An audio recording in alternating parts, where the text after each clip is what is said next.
Hello welcome back to my channel. നമ്മുടെ പുതിയ വീഡിയോയിലേക്ക് എല്ലാവർക്കും സ്വാഗതം. അപ്പോൾ ഇന്നത്തെ വീഡിയോ നമ്മൾ സ്റ്റിച്ചിങ് ആയിട്ടാണ് വന്നിട്ടുള്ളത്. കഴിഞ്ഞ വീഡിയോ നമ്മളിതിൻ്റെ കട്ടിങ് കാണിച്ചിട്ടുണ്ടായിരുന്നു. അപ്പോൾ കട്ടിങ് കാണാത്തവരുണ്ടെങ്കിൽ ഒന്ന് കണ്ടു നോക്കാം, ഞാൻ ലിങ്ക് താഴെ കൊടുക്കാം. അപ്പോൾ ഇന്നത്തെ വീഡിയോ നമ്മൾ സ്റ്റിച്ചിങ് ആണ് കേട്ടോ ചെയ്തെടുക്കുന്നത്. നല്ല ഭംഗിയുള്ളൊരു ഫ്രോക്കാണ്, സിമ്പിളായിട്ട് ചെയ്തെടുക്കാൻ പറ്റുന്നൊരു ഫ്രോക്കാണ് കേട്ടോ അത്. അപ്പോൾ ഇത് നമ്മൾ കഴിഞ്ഞ വീഡിയോയിൽ ഡീറ്റെയിൽ ആയിട്ട് തന്നെ കട്ടിങ് കാണിച്ചിട്ടുണ്ടായിരുന്നു. അപ്പോൾ അതൊന്ന് കണ്ടു നോക്കുക. അപ്പോൾ കട്ടിങ് കണ്ടു കഴിഞ്ഞാൽ നിങ്ങൾക്ക് സ്റ്റിച്ചിങ് കുറച്ചും കൂടി കണക്ട് ചെയ്യാനായിട്ട് പറ്റും. അപ്പോൾ നമുക്ക് വൈകാതെ വീഡിയോ സ്റ്റാർട്ട് ചെയ്യാം. വീഡിയോ സ്റ്റാർട്ട് ചെയ്യാനായിട്ട് മുന്നേ നമ്മുടെ ചാനൽ ആദ്യമായിട്ട് ആരെങ്കിലും കാണുകയാണെങ്കിൽ ഒന്ന് സബ്സ്ക്രൈബ് ചെയ്ത് സപ്പോർട്ട് ചെയ്യണം. അപ്പോൾ ആദ്യം എങ്ങനെയാണ് സ്റ്റിച്ച് ചെയ്യാൻ നോക്കിയാലോ. അപ്പോൾ നമ്മൾ ആദ്യം യോക്ക് പാർട്ടാണ് കേട്ടോ സ്റ്റിച്ച് ചെയ്തെടുക്കുന്നത്. അപ്പോൾ യോക്ക് പാർട്ട് ഞാൻ കട്ടിങ്ങിൽ കാണിച്ചിട്ടുണ്ടായിരുന്നു, മെയിൻ ക്ലോത്ത് കട്ട് ചെയ്തിട്ടുണ്ടായിരുന്നില്ല. അപ്പോൾ അത് നമുക്ക് എങ്ങനെയാണ് സ്റ്റിച്ച് ചെയ്തെടുക്കാൻ നോക്കാം. അപ്പം ഞാനത് കട്ട് ചെയ്യുന്നില്ല കേട്ടോ മെയിൻ പാർട്ട്. അപ്പോൾ അതിന് മീതിയായിട്ട് ഞാൻ ലൈനിങ് കട്ട് ചെയ്ത പീസാണ് വെച്ച് കൊടുക്കുന്നത്. അപ്പോൾ അത് മോശം വശത്ത് വെച്ചിട്ട് നമുക്കിതുപോലെ നല്ല വശത്ത് വെച്ചിട്ട് ഒന്ന് സ്റ്റിച്ച് ചെയ്തെടുക്കാം. അപ്പം അതിൻ്റെ എൻഡ് വശത്ത് ഒന്ന് ക്ലോസ് ചെയ്ത് സ്റ്റിച്ച് ചെയ്യുന്നുണ്ട്. ഈ ഒരു സ്റ്റിച്ച് നമ്മൾ അഴിച്ച് മാറ്റണം കേട്ടോ. ഞാനിത് സ്റ്റിച്ച് ചെയ്യാൻ എളുപ്പത്തിന് വേണ്ടിയിട്ടാണ് ഇതിൻ്റെ അടിവശം ഒന്ന് സ്റ്റിച്ച് ചെയ്ത് കൊടുക്കുന്നത്. പിൻ ചെയ്ത് കൊടുത്താലും കുഴപ്പമൊന്നുമില്ല. അപ്പോൾ എനിക്ക് കുറച്ച് കംഫർട്ടായിട്ട് തോന്നുന്നത് ഇങ്ങനെ സ്റ്റിച്ച് ചെയ്യുമ്പോഴാണ് കേട്ടോ ഈ ഒരു ക്ലോത്ത്. അപ്പോൾ ആദ്യം ഈ ഒരു വേസ്റ്റിൻ്റെ വശത്താണ് നമ്മൾ സ്റ്റിച്ച് ചെയ്തെടുത്തത്. ഇനി അടുത്തതായിട്ട് നമുക്ക് നെക്ക് സ്റ്റിച്ച് ചെയ്തെടുക്കാം. അപ്പോൾ ഞാൻ ഈ ലൈനിങ് ഇതിൻ്റെ അടിയിലാണ് വെച്ചിട്ടുള്ളത്.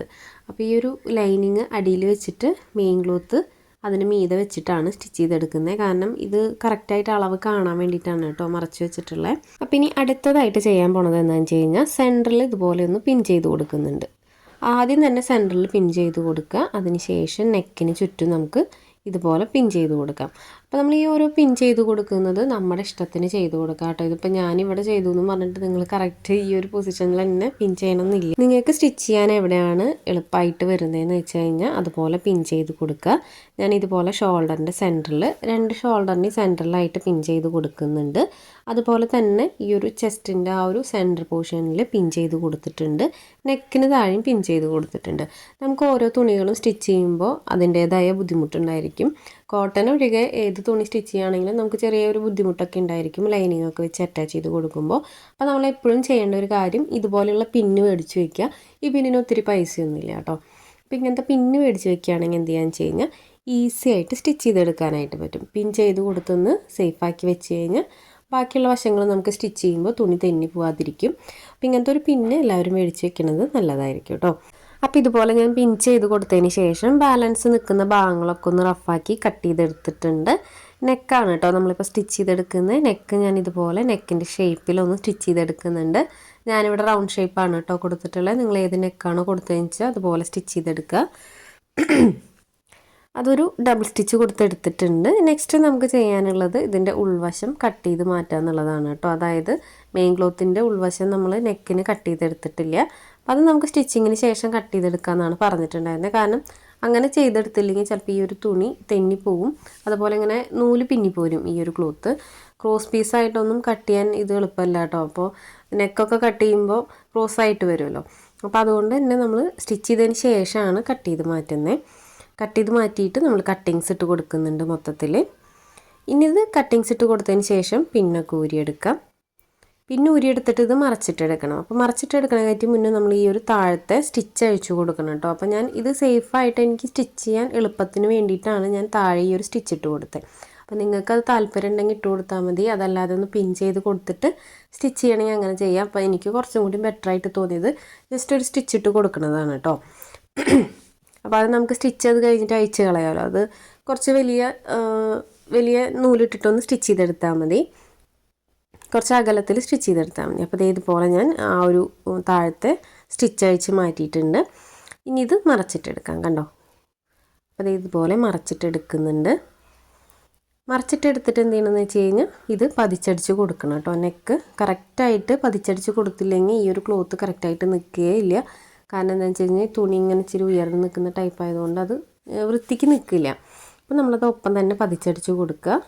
പിന്നെ നമ്മൾ ഇതിനകത്ത് സ്ലീവ് ഒന്നും വെച്ച് കൊടുക്കുന്നില്ല കേട്ടോ. അപ്പോൾ ഞാനത് കട്ടിങ്ങിൽ പറയാനായിട്ട് വിട്ടുപോയി. കാരണം സ്ലീവ് വെച്ച് കൊടുക്കുന്നില്ല. എനിക്ക് ഈ ഒരു ക്ലോത്ത് വെച്ചിട്ട് സ്ലീവായിട്ട് അങ്ങനെ ചെയ്യാൻ അത്ര എനിക്ക് ഇഷ്ടമല്ല. അതുകൊണ്ടാണ് കേട്ടോ ഞാൻ സ്ലീവ് വെക്കാത്തത്. സ്ലീവ് വെച്ച് കൊടുത്താൽ ഭംഗിയാണ്. എനിക്കിതിനകത്ത് കൂടുതൽ ഭംഗി തോന്നിയിട്ടുള്ളത് പഫ് സ്ലീവാണ് കേട്ടോ. നല്ലപോലെ ഇങ്ങനെ ഉയർന്ന് നിൽക്കുന്ന പഫ് സ്ലീവില്ലേ, അത് നല്ല ഭംഗിയാണ് കേട്ടോ ഇങ്ങനത്തെ ഫ്രോക്കിന്.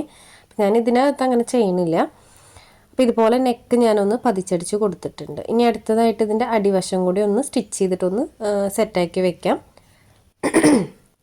അപ്പോൾ നമ്മളത് സ്റ്റിച്ച് ചെയ്ത് വെക്കണത് നമ്മൾ അടിവശമൊക്കെ പ്ലീറ്റ് ഇട്ട് കൊടുക്കുമ്പോൾ തുണി ഇങ്ങനെ മിസ്സാവാതിരിക്കാനും തെന്നി പോവാതിരിക്കാനൊക്കെ വേണ്ടിയിട്ടാണ് കേട്ടോ താഴ്വശം ഒന്ന് പതിച്ചടിച്ച് കൊടുക്കുന്നത്. അപ്പോൾ അത് ഇതുപോലെ സ്റ്റിച്ച് ചെയ്തെടുത്തിട്ടുണ്ട്. ഇനി ആ ഒരു ആം ഹോളും കൂടെ നമുക്ക് ജസ്റ്റ് ഇതുപോലെ സ്റ്റിച്ച് ചെയ്ത് കൊടുക്കാം. കണ്ടോ, മെയിൻ ക്ലോത്തും ലൈനിങ്ങും തമ്മിലൊന്ന് സ്റ്റിച്ച് ചെയ്തെടുക്കുക. അതിൻ്റെ ഉൾവശം കട്ട് ചെയ്ത് കളയാം. അപ്പോൾ ഇതുപോലെ നമ്മൾ സ്റ്റിച്ച് കൊടുത്തതിന് ശേഷം കട്ട് ചെയ്ത് കളയുമ്പോൾ നല്ല നീറ്റായിട്ട് നമുക്ക് കിട്ടും. അതല്ലാതെ ഈ ഒരു മെയിൻ ക്ലോത്ത് ആദ്യമേ നമ്മൾ കറക്റ്റ് അളവിലൊക്കെ കട്ട് ചെയ്തെടുത്തിട്ടുണ്ടെങ്കിൽ ഈ നൂല് പിന്നി പോകാനും അളവുകൾ മാറാനൊക്കെ ചാൻസ് ഉണ്ട്. അപ്പോൾ അതുകൊണ്ട് അങ്ങനെ ആരും ചെയ്യാതിരിക്കുക. ഇങ്ങനത്തെ ഓർഗൻസ മെറ്റീരിയലൊക്കെ യൂസ് ചെയ്യുമ്പോൾ മെയിൻ ക്ലോത്തിൽ അളവൊന്നും വരച്ച് കട്ട് ചെയ്യാതിരിക്കുക. ലൈനിങ് പീസ് വെച്ചിട്ട് സ്റ്റിച്ച് ചെയ്തിട്ട് ഇതുപോലെ തന്നെ ഉൾവശമൊക്കെ കട്ട് ചെയ്ത് കളയായിരിക്കും കേട്ടോ നല്ലത്. അപ്പോൾ രണ്ട് സൈഡും ഞാൻ ഇതുപോലെ സ്ലീവിൻ്റെ ആ ഒരു വശം സ്റ്റിച്ച് ചെയ്തെടുത്തിട്ടുണ്ട്, ഉൾവശം കട്ട് ചെയ്ത് കളഞ്ഞിട്ടുണ്ട്. നെക്സ്റ്റ് നമുക്ക് ഈ ഒരു സെയിം മെത്തേഡിൽ തന്നെ ബാക്ക് പോർഷനും ചെയ്തെടുക്കണം. അപ്പോൾ ബാക്ക് പോർഷനിൽ ഇപ്പോൾ ചെയ്ത സെയിം മെത്തേഡിൽ ആ ഒരു നെക്കിൻ്റെ വശം സ്റ്റിച്ച് ചെയ്തെടുക്കുക, മറച്ചിട്ടെടുക്കുക. അതുപോലെ രണ്ട് സൈഡും, അതായത് ആം ഹോളിൻ്റെ രണ്ട് സൈഡും ജസ്റ്റ് ഒന്ന് ജോയിൻ്റ് ഇട്ട് കൊടുക്കുക. അത്രയും ചെയ്തെടുത്താൽ മതി. അപ്പോൾ അതൊന്ന് നമുക്ക് ചെയ്തെടുക്കണം കേട്ടോ. അപ്പോൾ ഇതുപോലെയാണ് ഫ്രണ്ട് പോർഷൻ വരുന്നത്. ആ ഒരു ഫ്ലവർ കറക്റ്റ് സെൻറ്റർ പോർഷനിലേക്ക് തന്നെ വന്നിട്ടുണ്ട് കേട്ടോ. നല്ല ഭംഗിയുണ്ട് കാണാനായിട്ട്. സത്യം പറഞ്ഞാൽ ഈ ഒരു കളറല്ല നേരിട്ട് കാണാനായിട്ട്. അപ്പോൾ ഞാൻ ഫൈനൽ ലുക്കിൽ കാണിക്കാം കേട്ടോ കറക്റ്റ് കളർ ഏതാണെന്നുള്ളത്. അപ്പോൾ എനിക്ക് വീഡിയോയിൽ കാണുമ്പോൾ തോന്നുന്നു ആ കളറും ഈ കളറായിട്ട് ഭയങ്കര ഡിഫറൻസ് ഉണ്ട്. എന്ന് വെച്ച് കഴിഞ്ഞാൽ കളറ് ഇതിൽ കാണുമ്പോൾ ഭയങ്കര ഡാർക്കല്ലേ, അപ്പം അത് നേരിട്ട് കാണുമ്പോൾ വേറെ കളറാണ്. അപ്പോൾ ലൈറ്റിൻ്റെ ചെറിയ പ്രശ്നം കൊണ്ടാണ് കേട്ടോ ഇങ്ങനെ കളറിൽ വേരിയേഷൻസൊക്കെ വരുന്നത്. അപ്പോൾ ഞാൻ ഇതുപോലെ ബാക്ക് പോർഷനും സ്റ്റിച്ച് ചെയ്തെടുത്തിട്ടുണ്ട്. അപ്പോൾ ഇതിനകത്ത് ഞാൻ ഹുക്കോ അതല്ലെങ്കിൽ ബാക്കിലെ സിബ് ഒന്നും വെച്ച് കൊടുക്കുന്നില്ല. കാരണം ഈ ഒരു നെക്കിൻ്റെ ആ ഒരു വിട്ടുണ്ടെങ്കിൽ തലയോടെ ഇട്ട് കൊടുക്കാനായിട്ട് പറ്റും. അപ്പോൾ അതുകൊണ്ട് അതൊന്നും ചെയ്യുന്നില്ല കേട്ടോ. ഇനി അടുത്തതായിട്ട് ഷോൾഡർ ജോയിൻ്റ് ഇട്ട് കൊടുക്കാം. അപ്പോൾ നോർമലായിട്ട് നമ്മളിത് ഇതുപോലെ രണ്ട് സൈഡും ചേർത്ത് വെച്ചിട്ട് ഒരു സൈഡിലെ ലൈനിങ് ഇതുപോലെ മറച്ച് കൊടുത്തിട്ടാണ് സ്റ്റിച്ച് ചെയ്തെടുക്കാറ്. നോർമലായിട്ട് അങ്ങനെയാണ് ചെയ്തെടുക്കാറ്. പക്ഷെ ഞാൻ ഇങ്ങനത്തെ മെറ്റീരിയൽ വരുമ്പോൾ ഇതുപോലെ ഇല്ല കേട്ടോ ഷോൾഡർ ജോയിൻ്റ് ഇട്ട് എടുക്കുക. കാരണം എന്താ വെച്ച് കഴിഞ്ഞാൽ ഇതുപോലെ ഷോൾഡർ ജോയിൻ്റ് ഇട്ട് കഴിഞ്ഞാൽ ആ ഒരു പീസ് ഈ മെയിൻ ക്ലോത്തിൻ്റെ ഉള്ളിൽ കൂടെ അങ്ങനെ കാണും. അപ്പോൾ അതുകൊണ്ട് തന്നെ ഞാൻ ജസ്റ്റ് ഇതുപോലെ ഒരുമിച്ച് വെച്ചിട്ട് കറക്റ്റാക്കി വെക്കും. അതായത് നെക്കിൻ്റെ ആ രണ്ട് സൈഡും ഒരുമിച്ച് കറക്റ്റായിട്ട് വെച്ച് കൊടുത്തിട്ട് സ്റ്റിച്ച് ചെയ്തെടുക്കും. ഞാൻ കാണിക്കാം എങ്ങനെയാണെന്നുള്ളത്. ഇതുപോലെ സ്റ്റിച്ച് ചെയ്ത് കൊടുക്കും. ഒരു സ്റ്റിച്ച് ഇതുപോലെ കൊടുത്തിട്ടുണ്ട്, ഒന്ന് ലോക്ക് ചെയ്ത് സ്റ്റിച്ച് ചെയ്തെടുത്തിട്ടുണ്ട്. അപ്പോൾ രണ്ട് സൈഡും ഇതുപോലെ തന്നെ ചെയ്തെടുക്കുക കേട്ടോ. കണ്ടോ, ഇതുപോലെ കറക്റ്റായിട്ട് വെച്ച് കൊടുക്കുക. അതിൻ്റെ എഡ്ജ് ഉണ്ടല്ലോ, എഡ്ജ് തെന്നി പോവാതെ നോക്കണം. അത് കുറച്ച് ശ്രദ്ധിച്ചിട്ട് വേണം നമ്മൾ ചെയ്യാനായിട്ട് കേട്ടോ. ഇതുപോലെ ജോയിൻ്റ് ഇട്ടെടുക്കുമ്പോൾ അല്ലെങ്കിൽ നെക്കിൻ്റെ ആ ഒരു വശത്ത് ഏതെങ്കിലും ഒരു വശം കുറച്ചിങ്ങനെ ഉയർന്ന് നിൽക്കും, നെക്കിൻ്റെ ആ വശത്തേക്ക് കുറച്ച് നീങ്ങി നിൽക്കും. അപ്പം അങ്ങനെ ഇല്ലാതിരിക്കാൻ നോക്കുക. അതിന് ശേഷം ഇത് നിവർത്തി കൊടുക്കുന്നുണ്ട്. നിവർത്തി കൊടുത്തിട്ട് നമ്മളിപ്പോൾ സ്റ്റിച്ച് ചെയ്തിട്ടുള്ള ആ ഒരു പീസ് ഒന്ന് പതിച്ച് വെച്ച് കൊടുത്തിട്ട് സ്റ്റിച്ച് ചെയ്തെടുക്കുന്നുണ്ട്. കണ്ടോ, ഇതുപോലെ ഒന്ന് പതിച്ച് വെച്ച് കൊടുത്തിട്ട് സ്റ്റിച്ച് ചെയ്തെടുക്കുക. അപ്പോൾ ഇങ്ങനെ ചെയ്തെടുക്കുമ്പോൾ എന്താണെന്ന് വെച്ച് കഴിഞ്ഞാൽ നല്ല നീറ്റായിട്ട് തന്നെ ആ ഒരു പീസ് ഇരിക്കും, പുറത്തേക്കൊന്നും വരില്ല. ഞാൻ കാണിക്കാം കേട്ടോ എങ്ങനെയാണ്. ആ ഒരു വശം ജസ്റ്റ് ഒന്ന് ഉള്ളിലേക്ക് പതിച്ചു കൊടുത്തിട്ടൊന്ന് സ്റ്റിച്ച് ചെയ്തെടുത്താൽ മതി. ഇതുപോലെയാണ് വരുന്നത്. കണ്ടോ, നെക്ക് നല്ല നീറ്റായിട്ട് തന്നെ നമുക്ക് കിട്ടിയിട്ടുണ്ട്. കണ്ടോ, നല്ല നീറ്റായിട്ട് തന്നെ കിട്ടിയിട്ടുണ്ട്. ഇതിൻ്റെ ഉൾവശം നമ്മളൊന്ന് പതിച്ചടിച്ച് കൊടുത്തിട്ടുണ്ട്. അതുകൊണ്ട് ആ ഒരു നൂലിൻ്റെ വശങ്ങളൊന്നും പുറത്തേക്ക് വരില്ല. അപ്പോൾ രണ്ട് സൈഡും ഇതുപോലെ തന്നെയാണ് കേട്ടോ ചെയ്തെടുക്കുന്നത്. ബാക്കിലേക്കൊന്നും ആ ഒരു സ്റ്റിച്ച് നിൽക്കുന്ന ഭാഗമല്ലേ രണ്ടിൻ്റെയും പോയിൻറ്റുകൾ നമ്മൾ സ്റ്റിച്ച് ചെയ്തിട്ടുണ്ടല്ലോ, ആ ഒരു പീസ് നമ്മൾ ജസ്റ്റ് ഒന്ന് പതിച്ച് വെച്ച് കൊടുക്കുക ബാക്ക് പോർഷനിലേക്ക്. അതിനുശേഷം അതിൻ്റെ തൊട്ട് സൈഡിലായിട്ട് ഒരു സ്റ്റിച്ച് കൊടുക്കുക. അപ്പോൾ ഇതുപോലെ നമ്മൾ രണ്ട് സൈഡും സ്റ്റിച്ച് ചെയ്തെടുത്തിട്ടുണ്ട്. ഇനി അടുത്തതായിട്ട് ക്രോസ് പീസ് വെച്ചിട്ടാണ് ഞാൻ ഇതിൻ്റെ സ്ലീവ് സ്റ്റിച്ച് ചെയ്തെടുക്കുന്നത്. നോർമലി നമ്മൾ ഇങ്ങനത്തെ ഫ്രോക്കൊക്കെ ചെയ്യുമ്പോൾ നെക്കും അതുപോലെ ആം ഹോളൊക്കെ സ്റ്റിച്ച് ചെയ്തിട്ട് മറച്ചിട്ട് എടുത്തിട്ടാണ് ഷോൾഡർ ഉള്ളിൽ കൂടി എടുത്തിട്ടാണ് ജോയിൻ്റ് ഇട്ട് എടുക്കാറ്. അപ്പോൾ ഇതിൽ ഞാൻ അങ്ങനെ ചെയ്യാത്ത എന്താണെന്ന് വെച്ച് കഴിഞ്ഞാൽ അങ്ങനെ ചെയ്തെടുക്കുമ്പോൾ ഇതിൻ്റെ ആം ഹോളിൻ്റെ വശത്തൊക്കെ ആ ഒരു സ്റ്റിച്ച് പുറത്തേക്ക് കാണും. അപ്പോൾ അങ്ങനെ ഇല്ലാതിരിക്കാൻ വേണ്ടിയിട്ട് ഞാൻ ഇതുപോലെ ഒരു ക്രോസ് പീസ് വെച്ചിട്ട് ഇതിൻ്റെ ഉൾവശത്ത് വെച്ചിട്ട് സ്റ്റിച്ച് ചെയ്തെടുക്കുകയാണ് ചെയ്യുന്നത്. അപ്പോൾ ക്രോസ് പീസ് ഫോൾഡ് ചെയ്ത് കൊടുക്കുക. അതിന് ശേഷം ഇതിൻ്റെ നല്ല വശത്ത് വെച്ചിട്ട് ആം ഹോളിൻ്റെ ആ ഒരു ഷേപ്പിൽ നമുക്ക് ഒരു ഡബിൾ സ്റ്റിച്ച് കൊടുത്തെടുക്കാം. അപ്പോൾ ഇങ്ങനത്തെ ഓർഗൻസ മെറ്റീരിയലിലൊക്കെ ഞാൻ സ്ലീവ്ലെസ് ചെയ്യുമ്പോൾ ക്രോസ് പീസാണ് കേട്ടോ വയ്ക്കുക. അപ്പോൾ അത് വയ്ക്കുമ്പോഴാണ് എനിക്ക് കുറച്ചും കൂടി ബെറ്ററായിട്ട് തോന്നിയിട്ടുള്ള. ഓരോരുത്തർക്കും ഓരോ രീതിയായിരിക്കുമല്ലോ. അപ്പോൾ ഞാൻ ഈ ഒരു ഫ്രോക്ക് സ്റ്റിച്ച് ചെയ്യുന്ന മോഡലും അതായത് മെത്തേഡുകളും വേറെ കോട്ടനൊക്കെ ചെയ്യുന്ന മെത്തേഡുകളൊക്കെ വേറെയാണ്. അപ്പോൾ നമ്മൾ ഓരോ തുണിക്കനുസരിച്ചിട്ടാണ് സ്റ്റിച്ചിങ് ചെയ്യാറ്. അപ്പോൾ അത് ഇതുപോലെ സ്റ്റിച്ച് ചെയ്തെടുത്തിട്ടുണ്ട്. ഡബിൾ സ്റ്റിച്ച് കൊടുത്തെടുത്തിട്ട് കട്ടിങ്സ് ഇട്ട് കൊടുക്കുന്നുണ്ട്. അപ്പോൾ അത് മുഴുവനായിട്ട് കട്ടിങ്സ് ഇട്ട് കൊടുക്കുക കേട്ടോ. ഇതുപോലെ നല്ല രീതിക്ക് തന്നെ കട്ടിങ്സ് ഇട്ട് കൊടുക്കുക. അതിന് ശേഷം ആ ഒരു പീസ് ഇതുപോലെ ഉള്ളിലേക്ക് മടക്കി കൊടുത്തിട്ട് നമുക്ക് പതിച്ചടിച്ച് കൊടുക്കാം. ഈ ഒരു ക്രോസ് പീസൊക്കെ വെക്കുന്നത് നോർമലായിട്ട് നമ്മൾ ചെയ്യുന്ന മോഡൽ തന്നെയാണ്. ഇതിനകത്ത് വേറെ ഏതെങ്കിലും ക്ലോത്താണ് യൂസ് ചെയ്യണമെന്ന് വെച്ച് കഴിഞ്ഞാൽ ക്രോസ് പീസ് വെക്കണമെന്നില്ല കേട്ടോ. നമ്മൾ നോർമലി ചെയ്യുന്ന പോലെ തന്നെ ഷോൾഡറിൻ്റെ ഉള്ളിൽ കൂടെ അടുത്ത ഷോൾഡർ കയറ്റി കൊടുത്തിട്ട് ജോയിൻ്റ് ഇട്ട് കൊടുത്താലും മതി. അപ്പോൾ ഇതുപോലെ ഞാനൊന്ന് സ്റ്റിച്ച് ചെയ്തെടുക്കുന്നുണ്ട്, പതിച്ചടിച്ച് കൊടുക്കുന്നുണ്ട്. അപ്പോൾ സ്റ്റിച്ചിങ് കഴിഞ്ഞിട്ടുണ്ട് കേട്ടോ. ഈ ഒരു ആം ഹോൾ നമ്മൾ ജസ്റ്റ് പതിച്ചടിച്ച് കൊടുത്തിട്ടുണ്ട്. നല്ല നീറ്റായിട്ട് തന്നെ കിട്ടിയിട്ടുണ്ട് കേട്ടോ നമുക്ക്. അപ്പോൾ ക്രോസ് പീസ് ഞാൻ ലൈനിങ് ക്ലോത്ത് വെച്ചിട്ടാണ് ക്രോസ് പീസ് കട്ട് ചെയ്തെടുത്തിട്ടുള്ളത്. ഒരു 1 ഇഞ്ച് വീതിയിലാണ് കേട്ടോ ക്രോസ് പീസ് കട്ട് ചെയ്തെടുത്തത്. അപ്പോൾ കണ്ടു, ഇതുപോലെയാണ് സ്ലീവിൻ്റെ ഒരു വശം വന്നിട്ടുള്ളത്. അടുത്ത സ്ലീവ് നമുക്ക് ഇതുപോലെ തന്നെ ചെയ്തെടുക്കാം. അത് ഞാൻ റിപ്പീറ്റ് കാണിക്കുന്നില്ല കേട്ടോ. ജസ്റ്റ് ക്രോസ് പീസ് വെച്ചൊന്ന് ഇതുപോലെ തന്നെ മറച്ച് സ്റ്റിച്ച് ചെയ്ത് കൊടുത്താൽ മതി. ഇനി അടുത്തതായിട്ട് സൈഡ് ജോയിൻ്റ് ഇട്ട് കൊടുക്കണം. അപ്പോൾ സൈഡ് ഇതുപോലെ ജോയിൻ്റ് ഇട്ട് കൊടുക്കുക. ടൈ വെച്ച് കൊടുക്കുന്നുണ്ടെങ്കിൽ ടൈ വെച്ചിട്ട് സ്റ്റിച്ച് ചെയ്തെടുക്കുക. ഞാൻ ഇതിനകത്ത് ടൈ വെച്ച് കൊടുക്കുന്നില്ല, ഞാൻ കറക്റ്റ് അളവാണ് എടുത്തിട്ടുള്ളത്. പിന്നെ എന്താണെന്ന് വെച്ച് കഴിഞ്ഞാൽ ഇതിനകത്ത് ഈ ഒരു ക്ലോത്ത് എനിക്ക് ടൈ വെച്ച് കൊടുക്കാൻ അത്ര അത് ഭയങ്കരമായിട്ട് ഇങ്ങനെ ഉയർന്ന് നിൽക്കും നമ്മൾ ടൈ ഒക്കെ ബാക്കിൽ കെട്ടി കൊടുത്തു കഴിഞ്ഞാൽ. അപ്പോൾ അതുകൊണ്ട് ഞാൻ കറക്റ്റ് ഷേപ്പിലാണ് കേട്ടോ ഇത് സ്റ്റിച്ച് ചെയ്തെടുക്കുന്നത്. ടൈ വെച്ച് കൊടുത്താൽ നല്ലതാണ്. അപ്പോൾ ജസ്റ്റ് ഇതുപോലെ 2 സൈഡും ഒന്ന് സ്റ്റിച്ച് ചെയ്ത് കൊടുക്കുക. അതിന് ശേഷം നമുക്ക് വേണ്ട ഷേപ്പ് മാർക്ക് ചെയ്ത് കൊടുത്തിട്ട് 2 സൈഡും സ്റ്റിച്ച് ചെയ്തെടുക്കാം. അപ്പോൾ ഇതുപോലെ ഞാനൊന്ന് സ്റ്റിച്ച് ചെയ്തെടുത്തിട്ടുണ്ട് കേട്ടോ 2 സൈഡും. അടുത്തതായിട്ട് നമുക്ക് താഴേക്ക് പ്ലീറ്റ് ഇടാനുള്ള ഭാഗമാണ് സ്റ്റിച്ച് ചെയ്തെടുക്കാനുള്ളത്. അപ്പോൾ പ്ലീറ്റ് ഇടാനുള്ള ഒരു ഭാഗങ്ങൾ നമ്മൾ കട്ട് ചെയ്ത് വെച്ചിട്ടുണ്ടായിരുന്നു. അപ്പോൾ അത് പീസുകളായിരിക്കും. അപ്പോൾ അതെല്ലാം ആദ്യം തന്നെ ഒന്ന് ജോയിൻ്റ് ഇട്ട് എടുക്കണം. അപ്പോൾ കട്ടിങ് കാണാത്തവർ കണ്ടു നോക്കുക കേട്ടോ. കട്ടിങ് കണ്ടാലാണ് നിങ്ങൾക്ക് സ്റ്റിച്ചിങ് കുറച്ചും കൂടി കണക്ട് ചെയ്യാനായിട്ട് പറ്റുള്ളൂ. ഇനി നമുക്ക് മെയിൻ ക്ലോത്ത് എടുക്കാം. മെയിൻ ക്ലോത്ത് 2 പീസായിട്ടാണല്ലോ വരിക. അപ്പോൾ അതൊക്കെ ഒന്ന് ജോയിൻ്റ് ഇട്ട് എടുക്കുന്നുണ്ട്. അപ്പോൾ ലൈനിങ്ങും ഇതുപോലെ തന്നെയാണ് കേട്ടോ വരുന്നത്, 2 പീസായിട്ടാണ് വരുന്നത്. അപ്പോൾ അതെല്ലാം ജോയിൻ്റ് ഇട്ട് കൊടുക്കാം. അപ്പോൾ ജോയിൻ്റ് ഇട്ട് കൊടുത്തതിന് ശേഷം നമുക്കതിൻ്റെ അടിവശമൊക്കെ മടക്കി സ്റ്റിച്ച് ചെയ്തിട്ട് ഞൊറിയൊക്കെ ഇട്ട് സെറ്റാക്കിയിട്ട് നമുക്ക് ബോഡി പാർട്ടായിട്ട് അറ്റാച്ച് ചെയ്ത് കൊടുക്കാം കേട്ടോ. അപ്പോൾ അതായിരിക്കും കുറച്ചും കൂടി ബെറ്റർ. അപ്പോൾ ഇതുപോലെ സ്റ്റിച്ച് ചെയ്തെടുത്തിട്ടുണ്ട്. ഇനി ലൈനിങ്ങും ഇതുപോലെ തന്നെയാണ് കേട്ടോ. ഞാൻ പറഞ്ഞില്ലേ 2 പീസാണ് നമ്മൾ ലൈനിങ് കട്ട് ചെയ്ത് വെച്ചിട്ടുണ്ടായിരുന്നത്. അപ്പോൾ 2 പീസും ജോയിൻ്റ് ഇട്ട് കൊടുക്കുന്നുണ്ട്. അതിനുശേഷം അതിൻ്റെയും അടിവശം നമ്മൾ ഒന്ന് സ്റ്റിച്ച് ചെയ്തെടുക്കുകയാണ് ചെയ്യുന്നത്. അപ്പോൾ അതും കൂടെ നമുക്കൊന്ന് ചെയ്തെടുക്കാം. താഴ്വശവും മടക്കി സ്റ്റിച്ച് ചെയ്തെടുക്കാം കേട്ടോ ഈ ഒരു ലൈനിങ്ങിൻ്റെ. ഇനി നമുക്ക് അടുത്തതായിട്ട് ചെയ്യാനുള്ളത് പ്ലീറ്റ് ഇടലാണ്. പ്ലീറ്റ് നമുക്ക് 2-3 ടൈപ്പിലിടാം. മെഷീനിൽ വെച്ചിട്ട് പ്ലീറ്റ് ഇടണമെങ്കിൽ ചെയ്യാം, ബൈ ഹാൻഡ് ചെയ്യാം. അതല്ലാതെ നൂല് ജസ്റ്റ് ഇങ്ങനെ ലൂസാക്കി സ്റ്റിച്ച് ചെയ്തിട്ട് നമ്മൾ നൂല് വലിച്ചു കൊടുക്കുമല്ലോ, അങ്ങനെയും ചെയ്തെടുക്കാം കേട്ടോ. അതൊക്കെ നമുക്ക് എങ്ങനെ നമ്മുടെ ഇഷ്ടത്തിനനുസരിച്ചിട്ട് ചെയ്യാം, തുണിക്കനുസരിച്ചിട്ട് ചെയ്യാം. ഞാനിതിനകത്ത് ബൈ ഹാൻഡാണ് ചെയ്യുന്നത്. കാരണം എന്ന് വെച്ച് കഴിഞ്ഞാൽ തുണി കുറവാണല്ലോ. അപ്പോൾ നമുക്കത് ഫില്ല് ചെയ്തിട്ട് തന്നെ പ്ലീറ്റ് ഇട്ടെടുക്കണം. അപ്പോൾ അതുകൊണ്ട് തന്നെ ഞാൻ കൈ വെച്ചിട്ട് കുഞ്ഞു കുഞ്ഞു പ്ലീറ്റുകളാണ് ഇട്ട് കൊടുക്കുന്നത്. അപ്പോൾ ഈ ഒരു ക്ലോത്തിൻ്റെ പ്രത്യേകത എന്താണെന്ന് വെച്ച് കഴിഞ്ഞാൽ ചെറിയ പ്ലീറ്റ് ഇട്ടാലും ഇത് നല്ല പോലെ ഉയർന്നു നിൽക്കും. അങ്ങനത്തെ ഒരു ടൈപ്പ് ക്ലോത്താണ് കേട്ടോ ഇത്.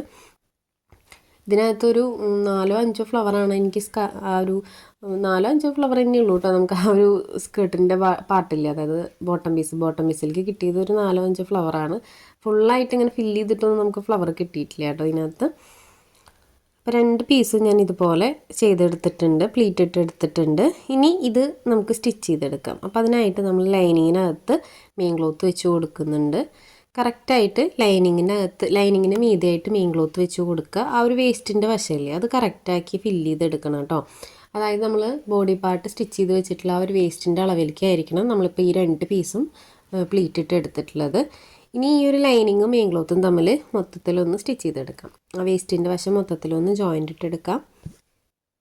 അപ്പോൾ ഞാനത് മൊത്തത്തിലൊന്ന് ജോയിൻ്റ് ഇട്ട് എടുത്തിട്ടുണ്ട്. ഇനി ഈ ഒരു പീസ് നമുക്ക് യോക്ക് പാർട്ടായിട്ട് ജോയിൻ്റ് ഇട്ട് കൊടുക്കണം.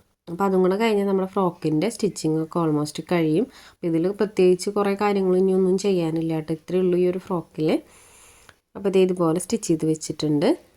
നമ്മളിപ്പോൾ ഇങ്ങനെ ചെയ്ത പോലെ തന്നെ ചെയ്യണമെന്ന് നിർബന്ധമൊന്നുമില്ല കേട്ടോ. കാരണം ഫ്രണ്ട് പോർഷനിൽ താഴെ ബോട്ടം പീസ് ആഡ് ചെയ്തിട്ട് അതുപോലെ തന്നെ ബാക്ക് പോർഷൻ ഉണ്ടല്ലോ, ബാക്ക് ബോട്ടം, ആ ഒരു ബോട്ടം യോക്ക് പാർട്ടായിട്ട് ജോയിൻ്റ് ചെയ്തതിന് ശേഷം 2 സൈഡും ഷേപ്പ് അടിച്ച് കൊടുക്കണമെങ്കിൽ കൊടുക്കാം. അതൊക്കെ നമ്മുടെ ഇഷ്ടമാണ് കേട്ടോ. എങ്ങനെയാണ് ചെയ്യണമെന്ന് വെച്ച് കഴിഞ്ഞാൽ നമ്മുടെ ഇഷ്ടമാണ്.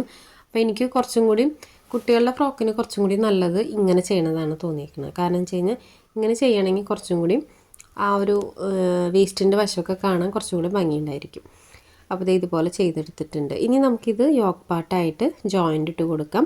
അപ്പോൾ അതിനായിട്ട് നമുക്ക് ആദ്യം തന്നെ ഈ ഒരു പീസില്ലേ, അതായത് ബോട്ടം പീസ് മറച്ചിട്ടെടുക്കാം. അതായത് മോശം വശം പുറത്തേക്കാക്കി വെക്കാം.